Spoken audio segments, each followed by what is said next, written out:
চাপৰত উচ্ছেদ চলিছে আৰু উচ্ছেদ চলি থকাৰ মাজতে কান্দোনৰ ৰোল শুনিবলৈ পোৱা গৈছে।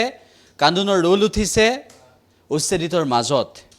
কেনেকুৱা এটা পৰিৱেশৰ সৃষ্টি হৈছে সেই দৃশ্যবোৰ আমি আপোনালোকক এই মুহূৰ্তত দেখুৱাইছোঁ। সকলো উচুপি উঠিছে, উচ্ছেদিত শোকত ভাগি পৰিছে আৰু এনেদৰে তেওঁলোকে প্ৰতিটো দিনতেই কেনেকুৱা এটা পৰিস্থিতি তেওঁলোকৰ হৈছে সেয়া আমি আপোনালোকক দেখুৱাইছোঁ। চাপৰৰ চৰুৱাবাখৰাত উচ্ছেদ চলাৰ পিছত উচ্ছেদ আৰম্ভ হোৱাৰ পৰৱৰ্তী সময়ত উচ্ছেদিতৰ মাজত হাহাকাৰ পৰিস্থিতি। প্ৰতিটো পৰিয়াল শোকত ভাগি পৰিছে, নিজৰ সপোনৰ ঘৰখন এৰি অন্য স্থানলৈ যাব লাগিব আৰু তাৰ বাবে শোকত ভাগি পৰিছে সকলো লোক। উচ্ছেদিত লোকসকলৰ আজি কেনেকুৱা এটা অৱস্থা, কেনেকুৱা এটা পৰিস্থিতিৰ মাজত এইসকল লোক আছে সেয়া আমি আপোনালোকক এই মুহূৰ্তত দেখুৱাইছোঁ আৰু এনেদৰে শোকত ভাগি পৰিছে সকলো।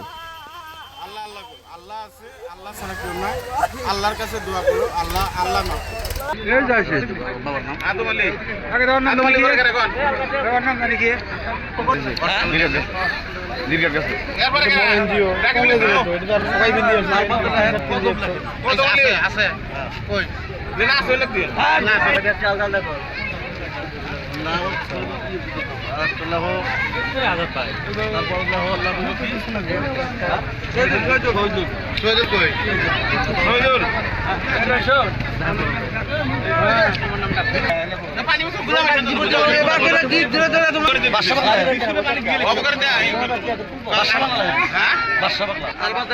আপনি মুড়াইছেন আশা বিমল পাইছো জালো ভাই বিমল পাইছো আমার দিমত আশা ভাই গেল আর কেন আছে আশা ভাই গান এটা কি হ্যাঁ না দেখো করে এটা কেন বাদ না হো আমি তো বলে পরে দিব আশা আরে দিনা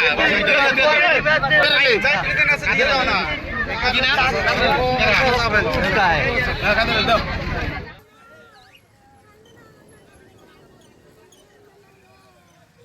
চাপৰৰ চৰুৱাবাখৰাত উচ্ছেদিত পৰিয়ালৰ মাজত হাহাকাৰ অৱস্থা বিৰাজ কৰিছে আৰু সেই সময়তে বিভিন্ন লোক গৈ উপস্থিত হৈছে, সাহায্য সামগ্ৰী বিতৰণ কৰিছে লোকসকলৰ মাজত।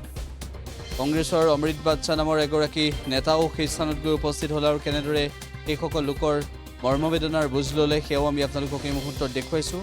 মুঠৰ ওপৰত উচ্ছেদিতৰ মাজত এতিয়া কেৱল কান্দোনৰ ৰোল উঠিছে।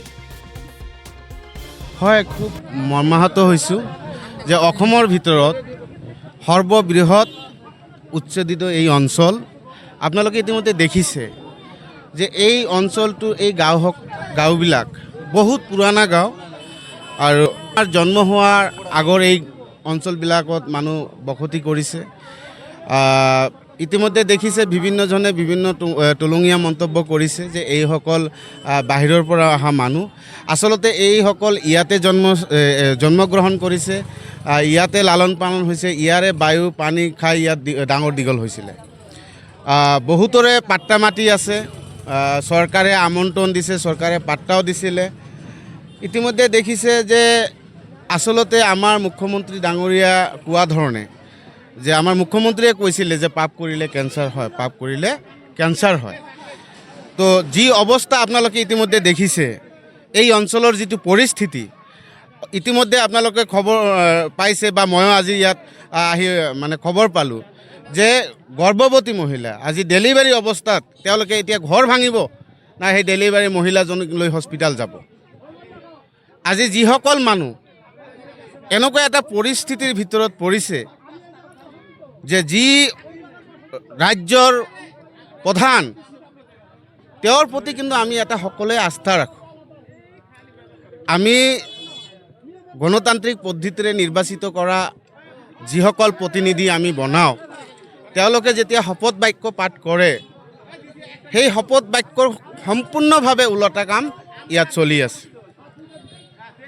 আজি দুখ আৰু পৰিতাপৰ বিষয়, আজি ধুবুৰী জিলাৰ পৰা ফৰম এ যিটো নোটিছ তেওঁলোকে দিছে তাতে কোনো ডেট উল্লেখ কৰা নাই আৰু কোনটো এক্টত সেই মাটিটো ল'ব সেই এক্টটো তাতে লিখা নাই।